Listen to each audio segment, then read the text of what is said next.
So recently in America, a black person was subjected to excessive force and extreme racist police brutality, resulting in their death.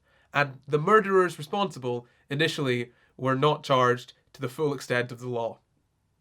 Now, I'm talking about George Floyd, but I actually could be talking about a lot of people in the past few years, in the past few months even. And that's kind of a problem, isn't it? I could have left that last bit out of the intro and let it apply to a countless number of people whose murders have been heavily publicised. But I didn't. I also could have left it and had it apply to all of the people whose murders haven't been publicised. The sheer number of people who just haven't been caught on camera, because the ones you know about aren't the only ones that have happened. Anyway, on to what happened with George Floyd. If you haven't heard about this already, I'm surprised. Where have you been? Can I go there, please? Because this has been all over the news. I'm just going to quickly sum up what happened in case you've managed to avoid it somehow. Recently, a video has been circulating of the murder of George Floyd, a 46-year-old black man who had his neck knelt on for 8 minutes and 46 seconds. Who was the murderer? A policeman, obviously. Now, don't get me wrong, the police officers at this point, there were 4 of them, have been charged for the murder of George Floyd, but don't forget that it took global protests and much longer than it should have to have this even happen. If that hadn't been caught on video, those people would have walked free. And that kind of thing happens probably every day. Now in the video, which is a very difficult one to get through, I have seen it. I would recommend that you watch it as well if you can. Multiple times in this video, George Floyd says, "I can't breathe." Which kind of reminds you a little bit of another case, doesn't it? Multiple times in the video, George Floyd says, "I can't breathe," and yet the officer stays on his neck for 8 minutes and 46 seconds until George Floyd is dead. This is all caught on camera. As I've said, you can see the whole video. It is disturbing. The men knew what they were doing, and they didn't care. So what did George Floyd do wrong? It must have been something pretty dangerous for the officers to use such extreme force, right? No, he was using a counterfeit $20 bill. Supposedly. Now, that's about £16. A man was killed over £16. But he wasn't really killed over £16, was he? He was killed because he was black. Now, apparently, the murderer in question knew George Floyd beforehand. Apparently, they'd worked together at a nightclub for quite a while. I don't know if that's true or not, but the fact remains that this guy killed someone else because he was black, and he thought he could get away with it, and he would have gotten away with it too, if it weren't for us meddling kids and our phones. Literally, the only reason that this is being spoken about is because it was caught on camera. This happens every day without cameras being there, and it just goes unnoticed. Now, the county medical examiner did an autopsy and found that apparently potential intoxicants could have been to blame for George Floyd's death. On top of that, they also said that there was no evidence of traumatic asphyxia or strangulation. George Floyd's family paid for another autopsy, and it found that actually, yes, the cause of death was the knee on his neck. Now, I'll say it again, George Floyd said multiple times, "I can't breathe," and "please don't kill me." This is a murder through and through. Any rational person would believe that, but the reason that I've had to spend so long making this abundantly clear is because there are people out there who are not rational. There are people out there who are racist. There are people out there who feel like they need to see more and more and more evidence to prove that this black man was killed, despite the fact that there is almost 9 uninterrupted minutes of video evidence. But okay, let's move on. After George Floyd was killed, there were protests not just in Minneapolis, but all over America, and in fact all over the world, which obviously led to some changes being made, i.e. the murderers being charged for murder. Now, there is a lot of talk around these protests, and I will get into that, but one thing I just want to point out initially is Omar Jimenez. Omar is a CNN reporter. There's a video of Omar and his team trying to cooperate with police, trying to record what is going on, as journalists do, as journalists are allowed to do during a protest. Now, what did the police do? They arrest him for no reason when he is being compliant. Now, I'm sure you have already guessed, Omar is not white. They are arresting him purely based on his race. And this is something that has happened consistently throughout these protests. Even during protests against police brutality and racism, the police are still brutalizing people and being racist. That is ridiculous, and it is so obvious that there's a problem, and yet some people cannot see that. There are people that will say that this case is a blip, that it's not indicative of anything greater, that it's just something that happened and doesn't point to systemic racism. That is not true. That is categorically not true. There are so many black people that have been murdered by police for no reason other than the fact that they are black. Bear in mind that it is not my job to educate you. I am not making this video to give you every single piece of evidence that you need to decide to not be a racist. No, I am giving you the tools that you need to educate yourself. There are multiple people who have been unfairly murdered by police. I'm not going to get into the specifics in this video, but in the description, there will be a few articles about those people. Read them. Learn their names, remember them, and say their names, because they were murdered by police for the simple crime of being black. So we know this isn't just a one-off case, and we know that this was an act of racism. What now? I want to talk a little bit about being an ally and performative activism. I'm not going to sit here and tell black people what they should do to respond to this, but I will sit here and tell people who aren't black how I think that they should be responding to this. Performative activism was a pretty serious problem over the past week or so. I'm sure you've seen a lot of it. Now, obviously, black people weren't the only people to respond to this. There were a lot of other people showing their support. And in some cases, they were showing their support more for themselves than for black people. Blackout Tuesday. People posting in the Black Lives Matter tag, which should have been filled with information and resources, just posting a black square. Because, yeah, I'm not a racist. Now, in my opinion, some of these people didn't so much show their support as they showed their own ignorance. One thing I kind of want to bring up here is Orange is the New Black. If you haven't seen Orange is the New Black, it's a show set in a women's prison.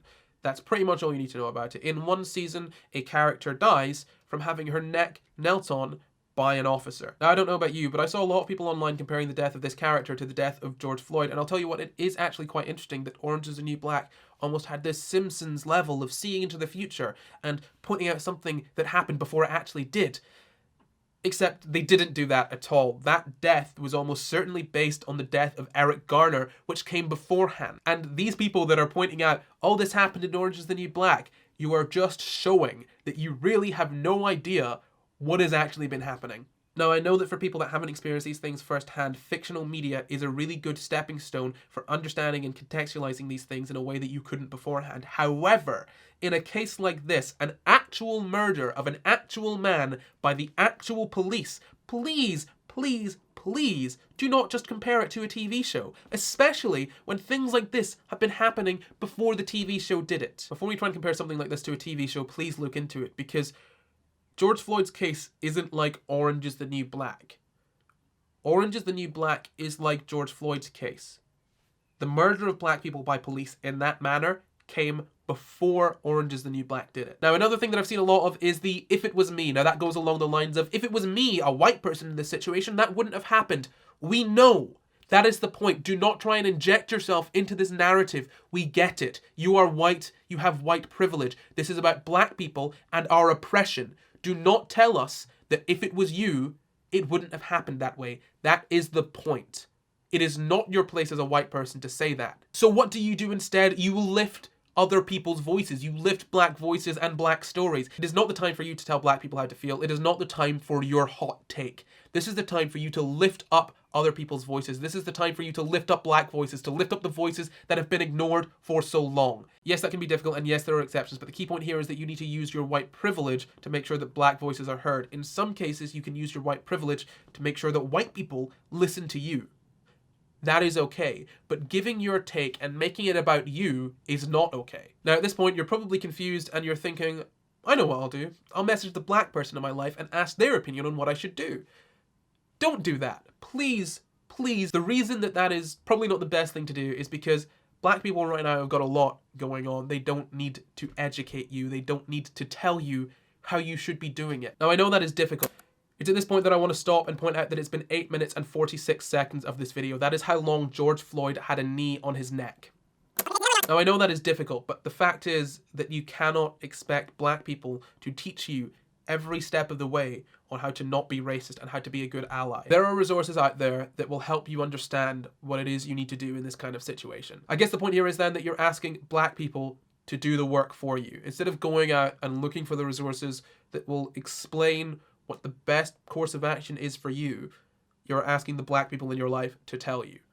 And I understand that's the easier option, but think about it. The number of white people that I know, if all of them were to message me and say, hey, what do I do? That's a lot for me to deal with, on top of the fact that I'm trying to deal with this situation in and of itself. Because bear in mind, I can't switch this off. I can't get away from it. You can close the laptop and you can just ignore it. In fact, there are lots and lots of white people that have ignored racism for their entire life to the point where they don't even know that it's actually a thing. And I'm not joking, there are genuinely people in this world that don't believe racism exists anymore because they can just ignore it. I can't ignore it. So putting all of the work onto me to teach you how to not be racist isn't exactly fair. Some people will be okay with it. Those some people have probably made resources. And if someone reaches out to you, don't be afraid to talk to them about it. This isn't a don't talk to black people about race kind of situation. This is a don't put your emotional labor onto other people kind of situation. Not all black people agree with each other, obviously. There are a lot of people that I've seen online that I don't really agree with at all, and I'm sure there are loads of black people watching this video that disagree with me entirely. So whose voice do you lift up? That's a difficult question to answer, isn't it? Do you just lift up the people that you agree with, or do you lift up everyone even if they're conflicting? I will give you my take on it, but that's not going to be everyone's take. There will be a lot of fringe views, obviously, but conversely, there will be a lot of views that are shared by the majority of the population, and those are the ones that you should lift, in my opinion. Obviously, as a white person or a non-black person, it's probably quite difficult for you to decide which are the right voices to raise and which ones aren't. Obviously, as I've said, look at the ones that are shared amongst the majority of the population, but do not be scared to make a mistake. You will make a mistake. This is not an easy thing to do. The process of unracisting yourself is not easy. And no one expects it to be easy. You will make mistakes, and you have to hold yourself accountable for those mistakes. And you can't be afraid to act because you're worried about making a mistake. I said there was a lot of talk around the protests, and there is. The protests have kind of turned into riots, you could say. There is obviously a lot of debate about this. Protesting is necessary. Obviously, it's preferable that the protests are peaceful, but sometimes they are violent. And I'm not advocating for looting, I'm not advocating for rioting. What I'm saying is that if a police presence escalates the situation, a riot is almost inevitable. When you bring out riot gear, and mace, and rubber bullets, and horses, what do you expect to happen? You're preparing for a violent response. And in some cases, you're instigating a violent response. That is generally how riots start, by police escalating the situation to the point of a riot. I am of the belief that protests should be peaceful. I don't like to live in a world where we need to violently protest, but the fact is that change has happened through violent protests, and in a lot of cases, change hasn't happened through peaceful protests. Colin Kaepernick knelt during the national anthem as a peaceful protest against police violence against black people. Not much changed. In fact, he was reprimanded for it. Now, I'm uploading this in June, which is Pride Month. Pride started as a violent protest. It had its roots in a violent protest. Now we have peaceful parades throughout cities, but initially that first Pride was a violent protest against the police. I am not advocating for violent protests. I am saying that in some cases violent protests end up happening and they create change. That is not a good thing or a bad thing. That is just something that exists. That's something that is. Consider where the roots of riots lie and who gets hurt from them. In a lot of cases, riots affect the state. In a lot of cases, it's large companies that have their property destroyed. When riots arise from protests, they are not an effort to steal from or destroy a community. They're an effort to show the state that the people are not happy. What's interesting to me is the completely different lens these riots are viewed through in comparison to riots that arise from sports. Look into this. This is something you should be aware of. Riots happen due to sports quite consistently. Those I am unequivocally against. It is a more complex situation when a riot arises from a protest due to police presence. I'm not trying to give my opinion on whether riots are good or bad, I'm just trying to point out why they happen and what happens after. If the police escalate a protest into a riot, it causes violence and destruction, which is then pinned on the protest itself, which undermines its point. It's almost in the police's interest to escalate into riots. To the people that have a problem with protesting during a pandemic, I completely understand that issue. I really do. But maybe instead of directing that energy at a protest for human rights, you should direct it towards the people that are frivolously going to the beach or protesting the lockdown itself. Those are the people that you should be focusing on, rather than the people that are protesting for basic human rights. I want to briefly bring up the perception of black people. In so many cases, black people are viewed completely differently to white people. In fact, if you look at, say, Dylan Roof, who shot up a church full of black people, he was given Burger King after committing murder. Tamir Rice was shot dead for playing with a toy gun. The way that black people and white people are treated is completely different, and that is evident through our language and the way that they're dealt with in the media. You can see that if you look at the way that these protests are being reported on compared to, say, the way people in the UK going to the beach was being reported on. It's completely different. Black people will be called thugs. White people troubled young men. That is not something I want to get into too deeply here. That is something for you to go off on your own and look into. But if you believe that systemic racism doesn't exist, you only have to look at the media to see the completely clear difference between the way that black people are treated and the way that white people are treated. Another point I very briefly want to bring up is black on black crime. All too often when the topic of police brutality and racism is brought up, you'll hear black on black crime as a rebuttal. Black on black crime is a ridiculous statement. It doesn't mean anything. Black on black crime is not motivated by race, unlike these killings by police. They are not comparable. You don't hear the talk of white on white crime, because white is the normal. Black on black crime is brought up to show how violent black people are towards each other, more violent than the police are. If you accept that poverty leads to increased crime rates, then you can understand that if you set up your country such that black people are kept in poor areas and kept in poverty, then there will be increased crime rates amongst that population. Obviously. America literally had redlining, which is essentially drawing little boxes around black communities and saying, let's keep those poor.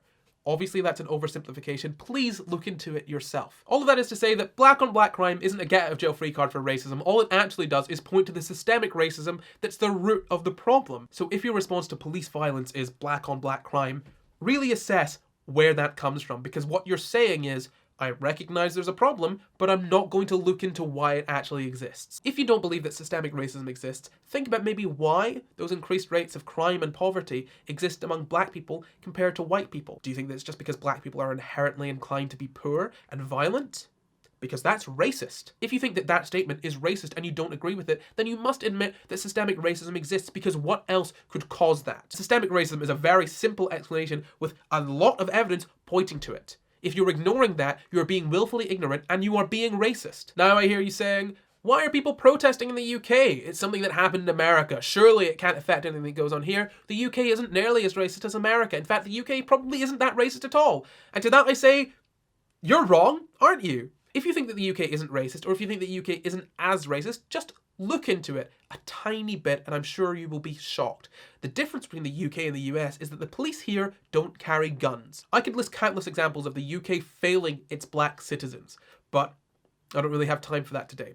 Look in the description, educate yourself. I will briefly mention a couple of statistics and a few things for you to take away with you. Black people make up 3% of the population in England and Wales, but make up 12% of the prison population. I wonder why that is. Again, are black people more inclined towards crime? Or is it because there is an inherently racist system that funnels black people into prison? You make up your mind. In a country with a population of almost 70 to 80% white people, it is unbelievable that if you look at the younger inmates in this country, 48% of them aren't whites. Why is that, I wonder? Now here's another thing for you to look up, a piece of black British history that probably wasn't taught to you in schools, which is an entirely different racist can of worms that I don't have time to open today. The Windrush generation. Simply put, in 1948, there was a law passed that meant that all members of British colonies were effectively British citizens. You can move to Britain as a citizen if you were a member of one of the colonies. A lot of those colonies were in the Caribbean. Now, a lot of those people came over. That's called the Windrush generation, mostly due to a ship that a lot of people came over on. When a lot of those people came over, they were denied housing. They were allowed to be discriminated against for their race because there weren't laws against it. In fact, a lot of them couldn't get council houses because you needed to be a resident of the UK for 2 years. These people were British citizens in the eyes of the law. Their kids didn't have any special documentation to show that they were citizens because they're the same as any other child born in the UK. Fast forward to 2018, the Windrush scandal. What happened? These people weren't adequately protected by law, and in a lot of cases people were deported or removed from their homes. That is ridiculous. These people were British citizens, and yet because of their race they were discriminated against. They were overlooked. Look into it yourself, make up your own opinion. Bear in mind that these people were born British and had been in the country since before 1973, which is longer than a lot of the people watching this video have been alive. So you know that racism exists, you know that systemic racism exists, you know that police are able to kill people and get away with it purely based on their race. What do you do now? You do what you can, you protest, you donate, you raise awareness amongst people that probably aren't aware. I am not talking about Twitter activism here. Twitter activism is great. It's brilliant, it's fantastic, but the fact is that it's an echo chamber. If all you're saying is Black Lives Matter to people that already agree that Black Lives Matter, you're not really doing very much. Get out there and speak to the people that don't believe that. Have those conversations on Facebook, have those conversations at the dinner table at work, have those conversations in places where people will disagree with you. The entire point of this is to raise awareness amongst people that don't know or are ignorant. Telling everyone on your Twitter feed is helpful to some degree, but not nearly as helpful as actually telling people that disagree with you. So if your activism consists solely of retweeting Black Lives Matter, you need to do better. If you can donate to bail funds, Black Lives Matter, I'm going to leave a bunch of links in the description for places for you to donate to. If you can't donate, raise awareness or raise funds. I'm going to be giving all the proceeds of this video to Black Lives Matter. Another thing to think about is where to direct your energy. If you are attacking people online for not posting as much as you are not doing the right thing. You are wasting your energy, and it is infuriating to see that happen. Yes, you should be getting other people to join the cause. Yes, people with a platform should be joining in and using their platform for good, but it is not your job to harass people that have not used that platform. They should use that platform, absolutely, but harassing them into doing it is not the way to go about it. Creating a space where people are harassed for saying the wrong thing, where attacking someone is more valued than educating someone, is not a space that we need right now. Yes, people with a platform should be using it. If you have a platform and you haven't used it, do better. Conversely, attacking people for not using a platform in a way that you think they should is not going to help. We should not be attacking the people that are on our side. We should be directing our energy to the people that are against us. Educate the people on our side. Educate someone if they're not saying the right thing. Obviously, it is not your job to educate them, but it takes more energy to attack than it does to educate. The fact is that it's very easy to say something that can later turn out to be not true, or to say something that could actually be wrong or harmful. Now, the response to that should not be to attack someone. The response to that should be to educate someone on why that was not the right thing to say. People are going to make mistakes. You watching this are going to make mistakes. I promise you that every single person in this movement is not going to say the right thing absolutely 100% of the time. And the key point to this is education and learning. We learn from our mistakes so that we can do better. We do not attack people that have made mistakes in order to silence them. The point is, you don't know everything. Learn. Understand that being wrong is a part of growing to be a better person. You need to unlearn the racist ideas that you already have. There is so much you need to unlearn. The journey to being anti-racist does not start and end at deciding that racism is bad. As a white person, it is not your job to attack other white people for not doing as much as you think they should be doing. I would much rather if you spent that energy on lifting black voices and actually making change. Because attacking people that are on your side is easy. It's the easiest thing in the world to do. You're not as good as me. You're not working as hard as me. Great, whatever. Direct that energy at someone that disagrees with you instead of someone that agrees with you but isn't doing the exact right thing. Those people, you educate. Now is not the time for you as a white person to put all of your energy into cancelling your fave. I'm not saying that you should let people get away with doing the bare minimum. I'm saying that putting all of your energy into harassing people for doing the bare minimum is not the way to get them to do more. Tell people to do better. Do not harass people to make them do better. There is a difference. You need to understand that, and you need to make sure that you're putting your energy in the right place. Again, this isn't easy. This is a very difficult and long process. It's not going to be over in a week. You can't just drop Black Lives Matter when things start to die down. This is a fight that needs to be fought over a long time. Systemic racism isn't just going to end overnight. If you've watched all of this and you don't think that it's that big of a problem, it's something that people are just making up and it's all going to blow over, I would suggest that you rewatch this video and hold your breath. That was the video. Like I said, I'm going to leave ads on and give the money to Black Lives Matter. If you want more resources or more information, they're all in the description. I'll see you next time.